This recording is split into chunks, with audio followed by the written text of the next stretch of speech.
on this week's episode of The Fizz, the inmates run the prison. Frank is out of town, so myself and Ice Cold Brew Lou take the reins. We talk about Ice Cold Brew Lou's adventure at the Armada Fair, an entrance into the Demolition Derby there, the Tigers who have been hot this past week, the Lions in their training camp and joint practices, some suggestions for Frank as to if we were to run Champaign Athletics for a day, and then we finish with the over and underrated. But first, we want to thank our sponsor, Antonio's Cucina Italiana, with locations littered throughout the West Side in Canton, Dearborn Heights, Farmington Hills, Dearborn, and Livonia. This family-owned restaurant has been in business for over 60 years, serving up the best Italian food in Metro Detroit. But now, let's get into the Fizz. Hello and welcome to episode 196 of the Fizz. Inmates running the prison episode.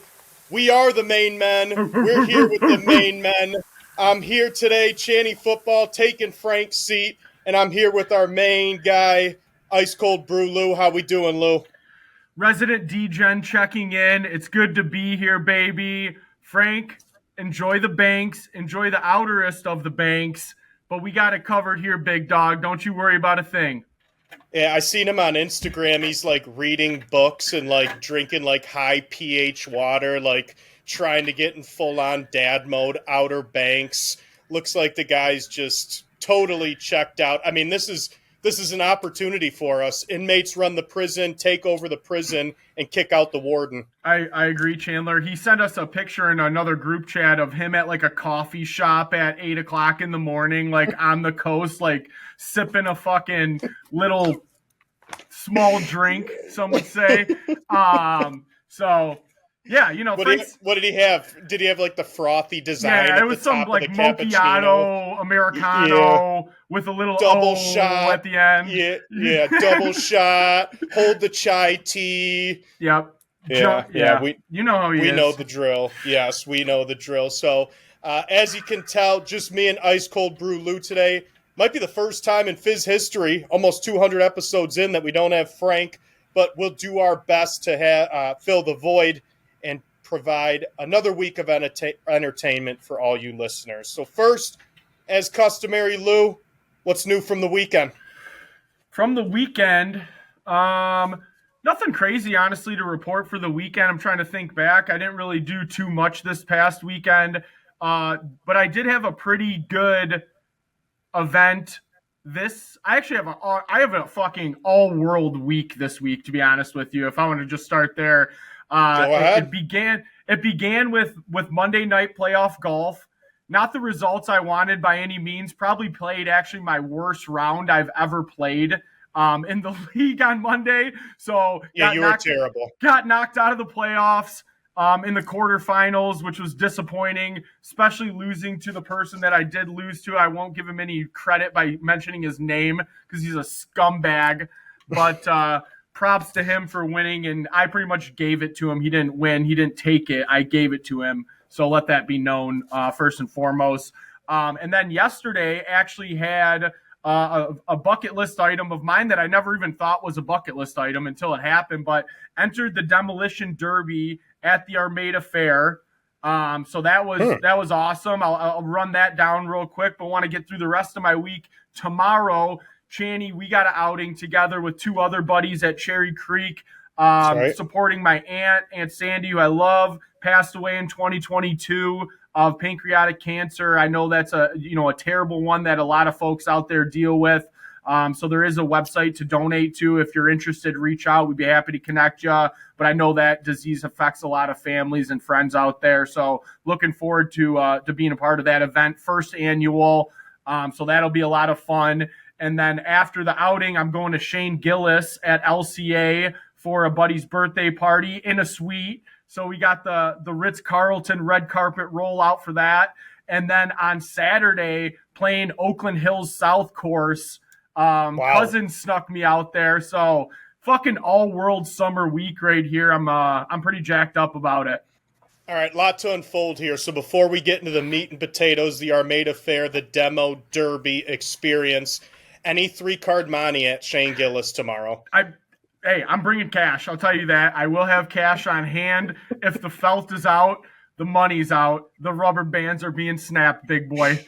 There you go. You know to meet them. 300 level bathrooms, 3-card money rolling. But let's get into it. I know you had a big day yesterday. You said it was a bucket list item. Never heard this on your bucket list, but I guess we'll roll with it. So fire away about the Armada Fair and more specifically the Demo Derby. Yeah, absolutely. So to me, I haven't been to every fair in Michigan, but the Armada Fair is the number one fair in the state. If you ask me, they have everything there. It's personal opinion, but I'll die on that hill that it's the best fair in Michigan.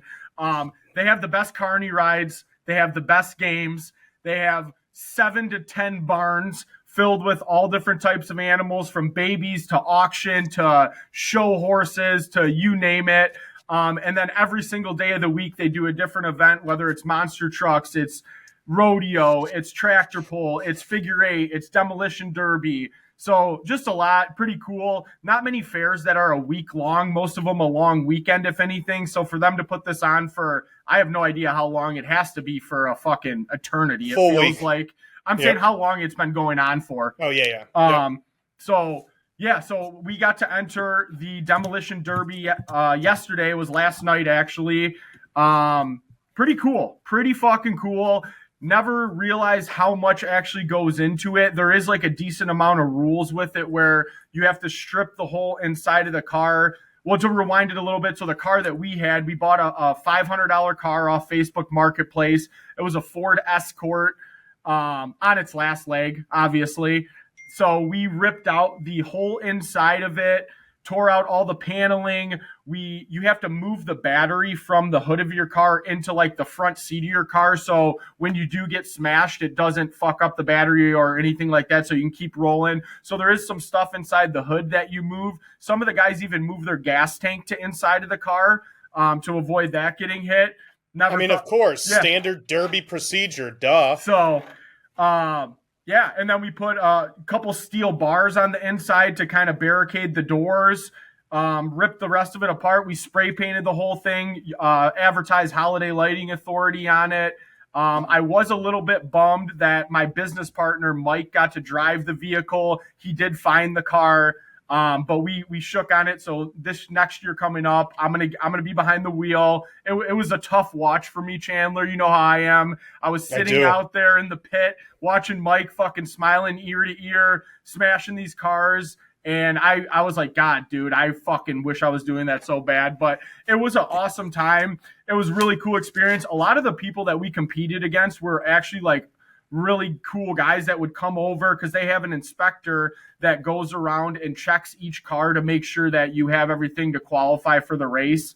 And then the guys next to us would be like, hey, this is a better way to tie your hood down. So all the doors, all the hood, everything has to be strapped down or wired down so nothing can fly open when you're out there banging heads. So they went through, they inspected everything, all good. We spray painted a bunch of like holiday stuff on it, had a Santa hat, the logo.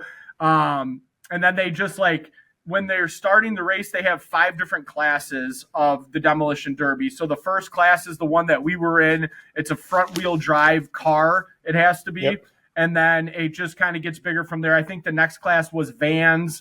Then they had like a small to like mid-side truck. And then they have like the top 2 classes are like full all out. You can put steel anywhere. There's a bunch of like different rules that as you go up the weight classes. But and I want to comment here real quick, because Lou kind of just breezed over it, but he said, hey, you got to tie everything down. So Lou sent in the group chat last night a picture of the car. And when we say tie everything down, we mean duct tape the door shut to the frame. We mean use holiday lights and knot them to make sure the door's staying on. For anyone who hasn't seen a Demolition Derby car, I mean, this is like the frame of the vehicle and that's it. And you couldn't drive it in the street. It's not street legal. I guess another question I got for you, Lou, is there like traveling derby guys? So like the rodeo, they're traveling. The monster truck guys are traveling. Is this like a profession, or is this a bunch of Holiday Lighting Authority hobby guys? This is a profession, dude. We were by far the greenhorns of the group. Like everyone else was like, they've been doing this for years. Like they knew exactly what to do, how to set their car up. There was a couple groups of guys that were next to us, our trailer, where we were like unhooking everything, and they were asking us if we were going up to Richmond. They have one in September. I forgot, there was another one more up north that they mentioned, but this is like a circuit. So there's probably 5 to 7 different demolition derbies over the summer in Michigan. So all these people who come out to Armada, I guess Armada is one of the bigger ones, is in like the top 3 or 4. But yeah, it's a regular thing. These guys compete on a regular basis. A lot of them all knew each other, so we were little fish in a big pond, if you will. Yeah, that's right. And so there's a derby circuit.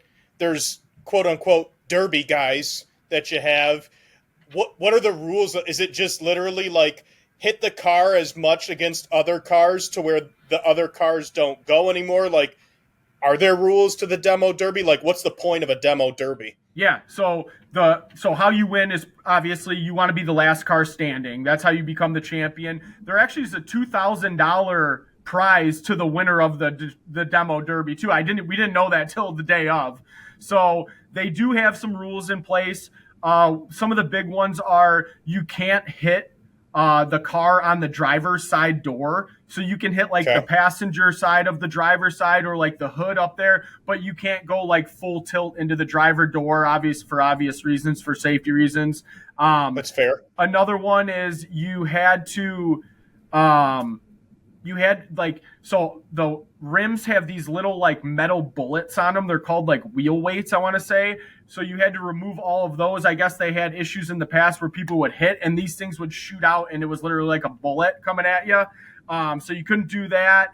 And then for the one that we were in, you couldn't have a certain type of like steel bar across like the front of your hood, which we had nothing of the sort, but that was another one of the rules for it. But other than that, it's pretty much like let it rip. Another big one was every 30 seconds, if your car is moving, you have to make contact with another vehicle, because I guess in the past they had issues where guys would just drive around and try to stay alive for as long as they could. If they notice that you're not getting in on the action, you're not fucking riling the crowd up, they'll black flag you, and that means that you're disqualified.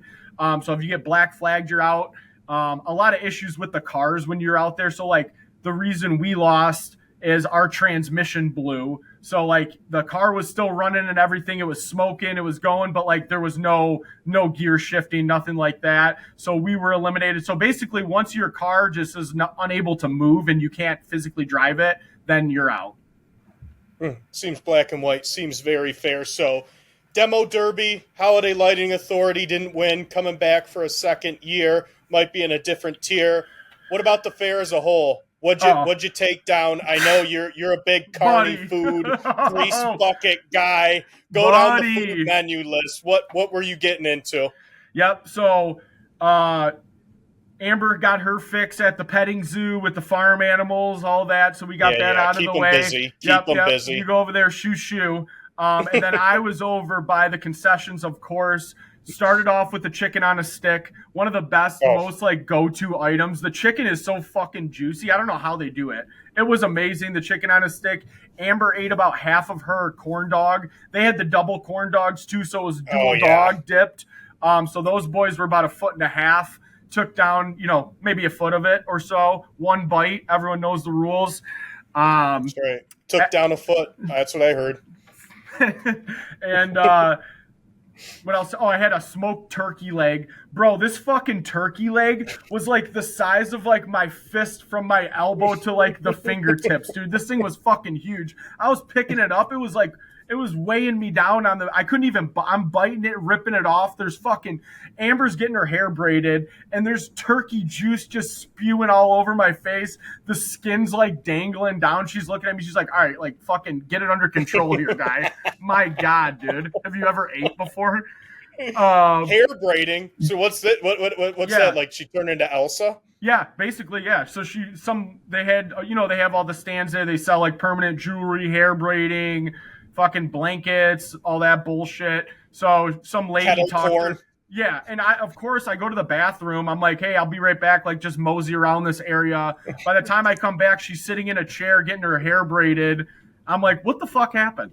Like, what? Where did this happen? And she's like, oh yeah, it's such a good deal. This lady's like really good at doing it, and she's got some cool blue streaks I can put in there. And I'm like, all right, whatever. So at that point, that's when I went and got the turkey leg. Came back, embarrassed her a little bit, and then we went on the rides. We played the games. I did the basketball shoot, fucking 2 bricks. I did the baseball throw with the glass bottles, 0 for 2. Didn't hit fucking No surprise on either of those, by the way. 0 Bricks for 2. and misses. And then we rode 2 rides. The Beast, which was like a pirate ship with a big claw on the bottom of it, and there's like sections of 4 seats, and it basically swings back and forth really high, and it spins around at the bottom. So did you eat after or did you eat prior? No, I ate prior, and I had like 6 beers. So and nothing happened? No, like you dude. just have an iron stomach? That's it, dude. That's how you train your body, Chandler. Once you train enough, you can get to the point where I'm at. You're just a rookie in the game. You wouldn't understand this. You'd be throwing up after fucking 2 sips of beer. I'd be throwing up looking at it, to be honest with you, after I had 2 sips of beer. And no, I'm not on the training regimen of eating carnival food and then going on carny rides. That's not my regimen. Look into it, okay? I should, yeah. I'll have to get some notes after the episode here. Funny thing about that, too, speaking of throwing up on the ride, so one of the rides we're walking by, forgot the name of it, but there's like little cars, and there's like 6 or 7 long arms with the cars on the bottom of them, and the arms go up and down and then spin around, but they like spin pretty fast. So we're walking by going to, I don't know where the fuck we're going. We're going to Beer Tent, I think, and the guy is up there hosing down one of the chairs, and we're like, oh, somebody definitely threw up on the ride. So they're hosing it down. Everyone's off the ride. They run it, so then the guy's done spraying it down. Next guy starts up the ride. He's just letting it run to like get all the water off it. Mind you, there's a line of 20 people waiting at the gate in front of this ride. Dude, he fires it up and spins it around. I'm not kidding. It was like fucking SeaWorld. A wave of water just comes splashing down onto all these people puke water, standing on the rail waiting for the ride. And every time it spins around, you just hear people go, ah, ah, ah. We sat there for like 10 minutes watching it happen. It was so funny. That is the true Armada Fair experience. Well, glad you got in on the Demo Derby. Glad you got to do one of the pure Michigan summer events, going to a fair, and one of the biggest fairs here in Armada. For myself, nothing big to report this weekend. As you mentioned, excited for our golf outing tomorrow, but just a plain summer week for me. Not too much to report, although I hate the Little League World Series. I know we say it every time this time of year. I can't get away from it. It's Little League World Series on ESPN, softball Little League World Series on ESPN2 from noon till midnight every day. I can't get rid of it. Put it on the Ocho. Put it on ESPN Plus. Have a game on the weekend or something. Fill it with ACL cornhole trick shots. I'm tired of watching the preliminary rounds. Okay, Final 8, Final 4, Finals. Have them on TV, great, but I don't need to see every regional fucking game of the Little League World Series from dusk till dawn. That's when you know you're in sports hell. But luckily for us here in Detroit, we obviously have a good professional team and another one coming up. So we'll talk about the one playing right now, Tigers. We were a little nervous this time last week when we recorded the Fizz. Since then, Tigers, 2 series win, 4-2, took each of the last 2 series 2-1, both against the Angels and the White Sox. Now we have the Twins starting tonight for a 4-game series. So thoughts on the Tigers here this last week after we didn't push the panic button, but we weren't as confident last week this time. No, definitely not. I mean, let's be honest here. Angels and White Sox are shit teams. Series that you have to win. Nonetheless, got it done. Pretty cool highlights from the one game was that I believe it was the 9th inning, and Benetti was like, we really need a torque bomb here. And maybe, 2 seconds later, next swing hits an absolute fucking missile. off the pole. That was awesome. That was a good highlight. Riley Green has just really stepped up recently, too. He's good for 2 or 3 hits a game, it seems like. The motherfucker can't run bases to save his life, but he can hit the ball well. So it looks like things are turning around. They're going in the right direction. The pitching has looked better as of recent. So, hey, beat the teams you should beat and then get ready to ball out when you play those tough opponents. That's right. Scooble on the mound tonight to kick off our series against the Twins. Always feeling good when you have Scooby on the mound, but good to see him eke out a couple 2-1, 1-0 games in that White Sox series. They then go nuclear and put up 6 and lose that game 9-6 against the White Sox. But, we talked about it, and we talk about it. It's such a long season. We're about 40 games left now in this season till the playoffs, and the schedule seems to be breaking. Your next couple series here between now and the end of the month at the Twins, very beatable. Home against the Astros, tough team, top 3 AL team, but we've got them at Copa, so I like our chances there. And then we finish off the month with a home series against the Royals, on the road at the Athletics, and on the road against the Royals. So this is where you really got to start regaining that 8-10 game lead, solidify yourself, get a little cushion going into September. But I like where we're at. Seems to still be somewhat of a glaring hole with starting pitching. Troy Melton obviously pitched a great game yesterday to lead us to a victory of the White Sox. Good to see a young guy who's gotten called up this year to have a great impact, but a little nervous about Flaherty. ERA's ballooning towards 5. Mize hasn't been the same since getting an all-star nod middle of the year. And Chris Paddock. We didn't trade for him to be our second starter. He's a 4th, 5th, back end of the rotation guy. So long and short, lot of season left, but you got to take care of what's in front of you. And right now here in these next 5 series, you have 4 non-playoff teams, 3 in-division teams, and you have a chance to really get a stranglehold so that these last 30 days of the season here in September are a lot less stressful than what it was looking like only a week ago. Who do you think right now, Chandler, is the biggest threat in the AL to the Tigers? Yeah, I think right now it's the team that's coming to Comerica Park early next week. It's the Astros. It's an organization that's been there. Of course, the record shows the Blue Jays are the best team in the AL, but we haven't seen in our lifetime or since we were infants the Blue Jays be of any significance. So seeing the Astros with a great front-end starter like Hunter Brown, Framber Valdez is a great starting pitcher. You've got the guys Correa back in an Astros uniform. Yeah, that's crazy. Altuve's won a World Series with them.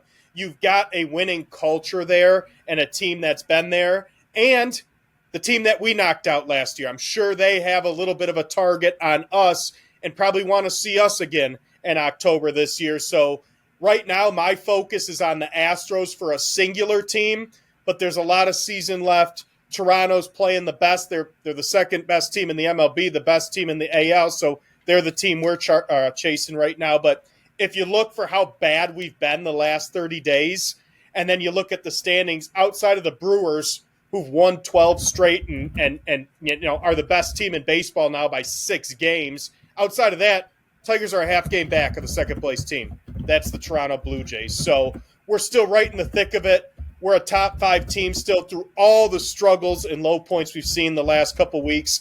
And really for me right now, it's who can we count on to step up these last 5, 6, 7 weeks of the regular season as a number 2 and potentially another 3, because we're not going back to pitching chaos. That was a once-in-a-lifetime thing, and you're going to need a strong second and or third starter to follow up Scooble in a playoff series.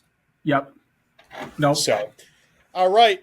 We are less than a month away from NFL kickoff. Lions had a joint practice here this week with the Dolphins. You saw a lot of footage. You heard a lot of things coming out of there. What's your biggest, quick takeaway or 2 from the Lions last week here in training camp? Yeah, for sure. Well, I guess the Dolphins is a tough one because we absolutely beat the fucking doors off them on the defensive side of the ball, on the offensive side of the ball. I mean, the biggest takeaway from what I've seen is St. Brown. He's him. Himothy.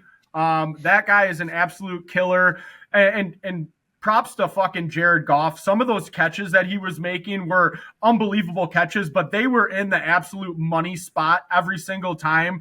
So that was my biggest takeaway with that. Defense looks good. It's just hard to say. I think the Dolphins are going to be a shitty team this year. I just don't think that they're going to be a good team. So I'm not putting all my eggs in blowing out the Dolphins in spring training. But other than that, I mean, it's a good bounce back from who did we play first?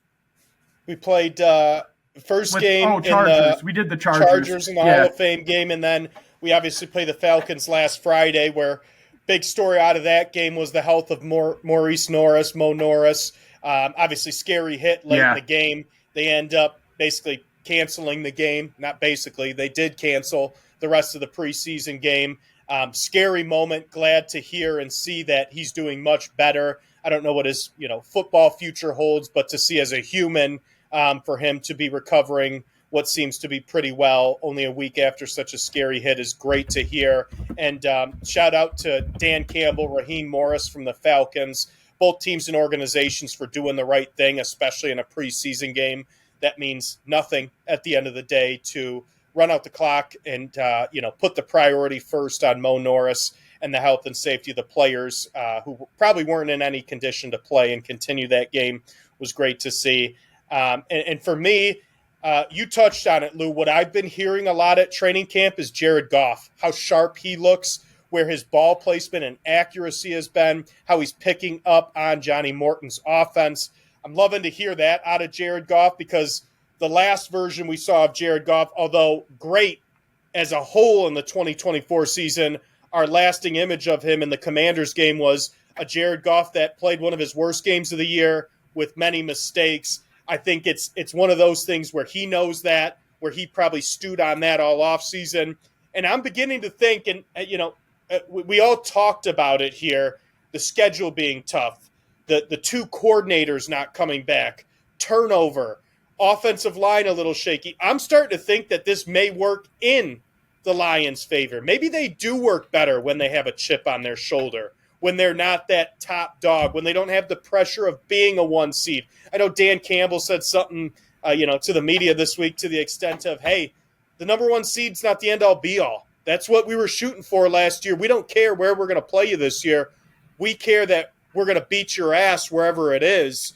And whether it's here, away, first round, second round, or the Super Bowl, we're going to play you wherever, whenever, whoever, and we're going to try to beat you.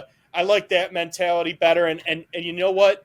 It's been straight business. There's not goofing around. You don't hear much other than how guys are progressing, how well the team's doing. And I think that comes from the top down with your leaders like Aiden Hutchinson, Amon-Ra St. Brown, Jared Goff, Penei Sewell, who all give that business-like approach. So I'm getting a little more excited as the season comes up that, hey, maybe we do need that chip on our shoulder. Maybe we do need to be doubted a little. Maybe we shouldn't be the front runners or the favorites because that didn't do or yield what we wanted from the season last year. So for sure, I'm excited. It's hard to believe it's August 14th. The season starts September 7th. And not that you ever want to, hear any player on any team, even if it's one of our biggest rivals, get injured.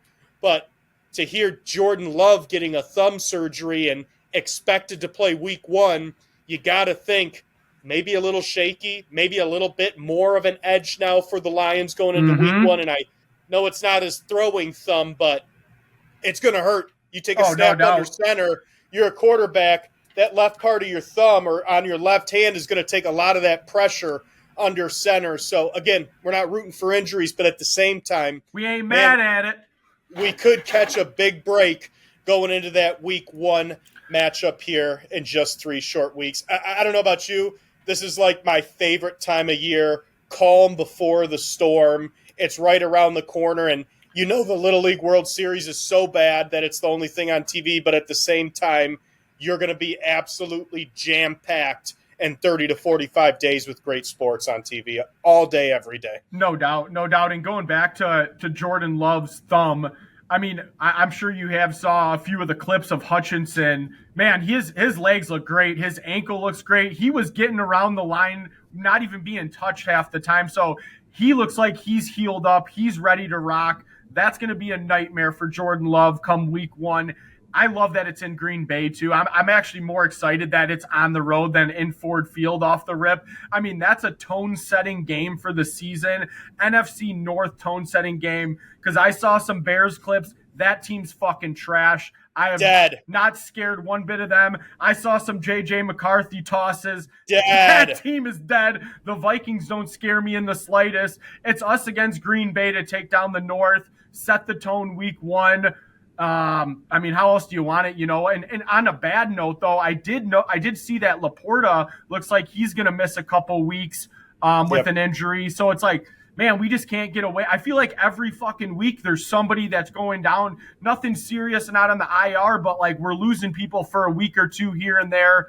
But that's Dan Campbell and in training camp. You know, we saw it last year. And that's NFL football, right? Every team is going to have some type of injury at some point in the season. You don't want any of your big guys to get injured like we had last year where every big guy on defense got injured at some point in the season.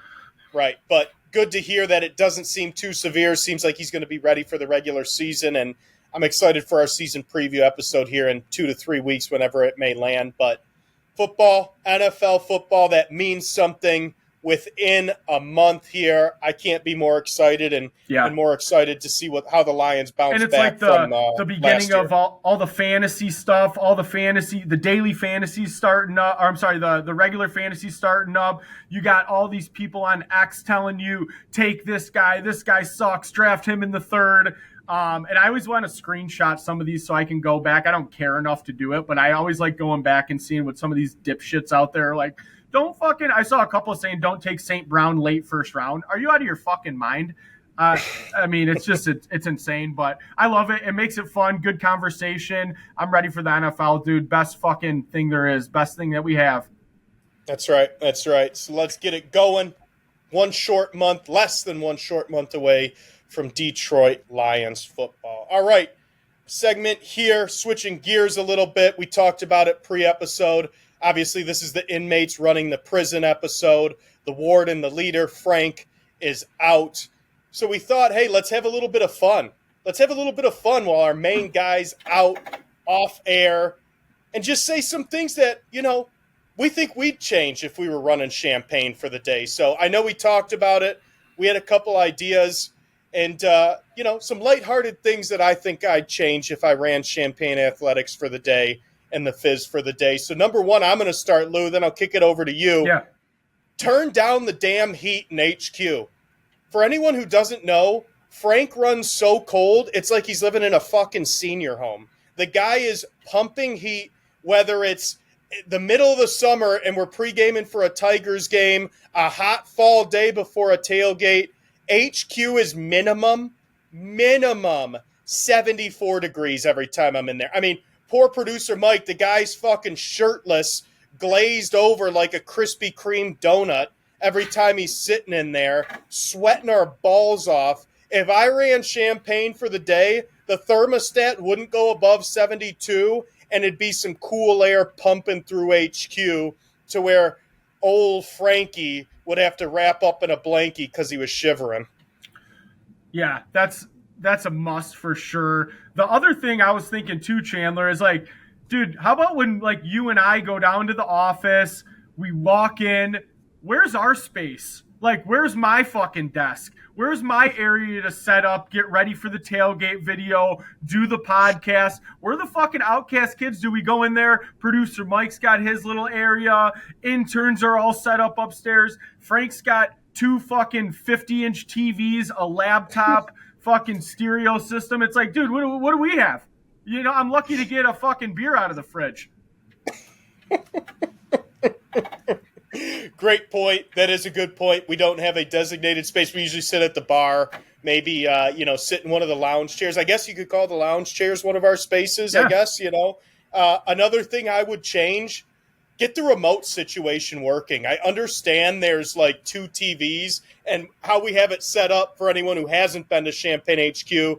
We usually on NFL Sundays after the tailgate, we have the Lions on one TV with the sound on, and then Red Zone on one TV without the sound. And I feel like every time we try to fucking change the channel when the Lions are off, we're changing the channel. It's muting on the Lions game, and then the Red Zone sounds coming through, and then both TVs are on the Red Zone. I mean, thank God he hid the cords after 40,000 followers. He got a new chair after 20. He hid the cords after 40. But damn, can we get a couple different areas where you can point the remote so I'm not switching the Lions game during a big third down or turning on the audio for Red Zone when we're trying to listen in on what's going on with the Lions injury? Universal remotes came out fucking 25 years ago. What's the holdup? Let's get it all dialed into one remote. It's not that big of a deal, Frank. And the other thing that kind of, makes me a little upset is why we need some ashtrays in the office. Like anytime we're having a stogie, a cig, a joint, settling down, like we're always ashing in a red cup. It's like, can we get a normal ashtray? This is a professional corporation that wants to be respected. We're sitting outside smoking. Yeah, we're sitting outside smoking. It's like, hey, we're at that picnic table. Like, let's get us an ashtray and see if we can smoke there, not flick it on the ground or a water-filled Solo cup. Right, or throw it in the dumpster that's overflowing with 5,000 fucking bags. I don't know if they have a crew that actually comes and empties the dumpster at HQ. Because every time we're there, there's like a couch, a fridge, fucking 700 bags, like the most random shit. You can't even put anything in it. Let's get some ashtrays, dude. It's simple. I mean, I don't know if you have anything else. I'm going to cap off my last request for champagne. If I were to run the company for a day, what I would do next, twofold. One, I would get either a code or get us a universal entrance to the gate, because we've got to call every time we want to get in the gate to park our car. And two, I say this jokingly, give Ice Cold Brew Lou the social media passwords. Yep. He's been asking forever. He wants to get on Twitter. He's got Twitter fingers. He's ready to roll. You heard him. He wants to reply to these fantasy guys. Frank, give him the controls to the Champagne Athletics Twitter account and let Ice Cold Brew Lou, a.k.a. Big Slip Bandit, work. Yes, I'm with you on that one, Chandler. I've been asking for years. You've heard me. You've been a fly on the wall when I tell Frank this. He never takes it seriously. I'm serious, Frank. Think about it. Give me the social for a day, baby. Come on, buddy. So. Oh, God. All right. Well, anything else, Lou, before we get into a quick over-under? No, rock and roll, brother. I'm wrapping up my week right after this. I've got a couple small things to do, and then it's golf, and let's have some fun. I want to have some. That's right. That's right. All right, Lou. You got an over-under? I got one just in case, but I want to see if you got an over-under, Rada. I do not. Go ahead. Okay, cool. Well, since we are doing one tomorrow, over-underrated golf scrambles. I love golf scrambles, bro. Underrated. Now, do I want to play in a scramble every time I golf? Absolutely not. But like when you play a scramble with you get your boys, dude. We got our squad Friday. I'm fucking juiced up for that team. All sticks. Everyone can make big shots. Everyone can make big putts. It's more of a team environment. We're all taking shots after a birdie. We're passing around a joint. We're throwing water at each other. We're whipping each other's calves with grips. It's a fucking blast, dude. It's one of my favorite. I love scramble golf. Underrated. All right. So tomorrow, if I had tomorrow's crew for every scramble, I'd agree with you, Lou. Guys who can play, have a lot of fun, but in general, golf scrambles to me are overrated. I'm not playing my game. I'm not getting my money's worth. I'm taking less shots. I'm getting less practice by going on there. I'm not playing my game. Usually, I'm shooting third or fourth in a scramble, and by that time, if you hit two, shank them off. Well, hey, pull out the 5-iron and just get one out there for us. It's like, no, I want to play my game. I want to practice my game. And I'm just going to go for it and play as if I wasn't in a scramble. The other thing that really irks me about scrambles is when you go to a new course or a course that you don't play too much and people suggest playing a scramble. Why the fuck would I play a course that I'm only going to play once every couple years, maybe once in a lifetime, and play a scramble?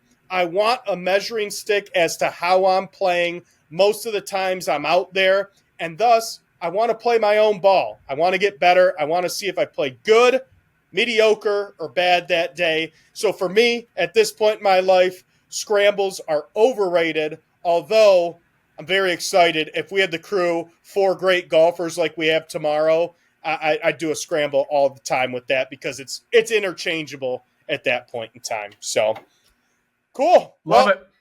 Inmates, I think, did a decent job today at best. Frank, we miss you. Hope you're having a great time away in Outer Banks. Thank you all for listening to episode 196 today. You know where to find us: Spotify, Apple Podcasts, YouTube, any of the main streaming channels. We are on there. As always, to our Fizz Army, we thank you for your support, and we hope everybody has a great weekend. Later. See ya!